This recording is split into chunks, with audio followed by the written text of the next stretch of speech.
The primary suspect in the fatal hazing of Horacio Castillo III identifies 6 Aegis Juris fraternity brothers and 1 non-member in the death of the University of Santo Tomas freshman law student.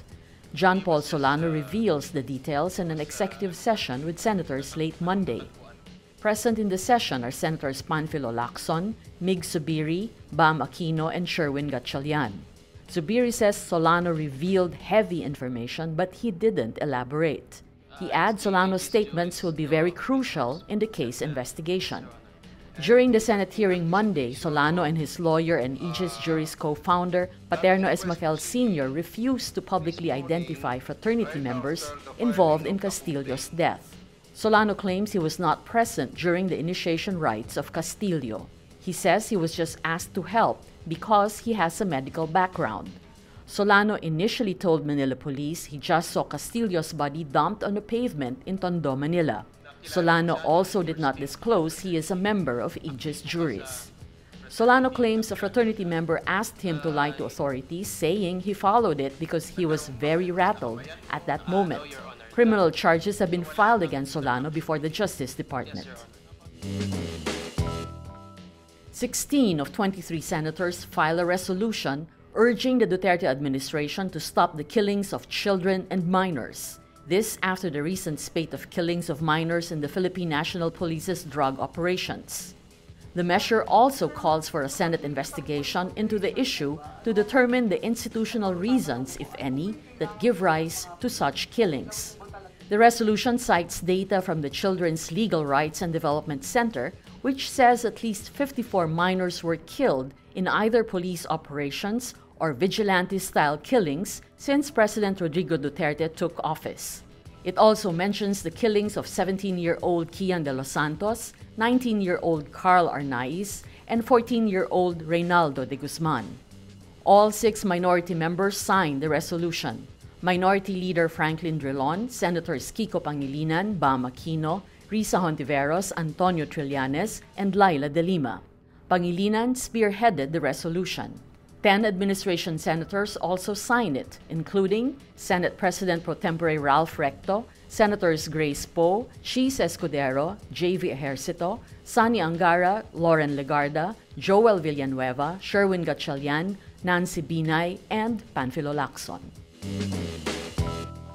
Communications Assistant Secretary Chris Ablan says details on the wealth of public officials and their statement of assets, liabilities, and net worth will not be redacted or blacked out in future releases. Ablan says details like acquisition costs of properties and the total amounts on the SALN will not be shaded with a black marker.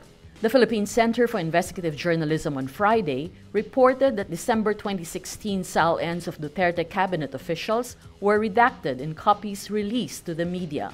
Journalists use these details to check the lifestyle and wealth of a government official or employee while in public office. But Ablan says the home address and names of unmarried minor children will still be redacted in future SALN releases. He adds the Civil Service Commission will call a technical working group next month to review guidelines concerning SALNs. A report by the Philippine National Police Internal Affairs Service says cops involved in the killing of 17-year-old Kian de los Santos conspired to murder him. The report also says police officers Alner Owares, Jerwin Cruz, Jeremias Pereda unlawfully and unjustifiably used firearms despite no apparent, direct, and clear threats to their lives. The 3 claimed de los Santos fired the first shots, but further investigation pointed to the cops killing the defenseless teen. It says, quote, their acts collectively and individually demonstrate the existence of a common design towards accomplishment of the same unlawful purpose. Conspiracy is evident. The PNP-IAS recommends the 3 be subjected to summary administrative hearing proceedings. Also included in the recommendation are 13 Caloocan City cops and their station commander, Amor Cerillo.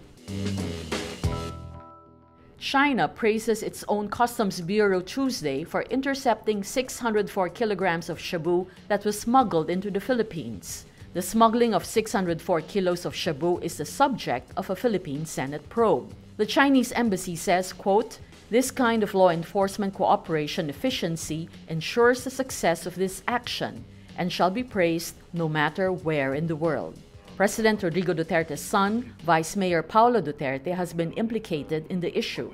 China also criticizes distorted reports about Beijing's involvement in drug control. China says these false reports have a negative effect on deepening China-Philippines cooperation in drug control. Senator Dick Gordon earlier said the Shabu problem begins with China and ends with China. Gordon and Chinese Ambassador Zhao Jinhua met this month about the issue but did not disclose the things they discussed.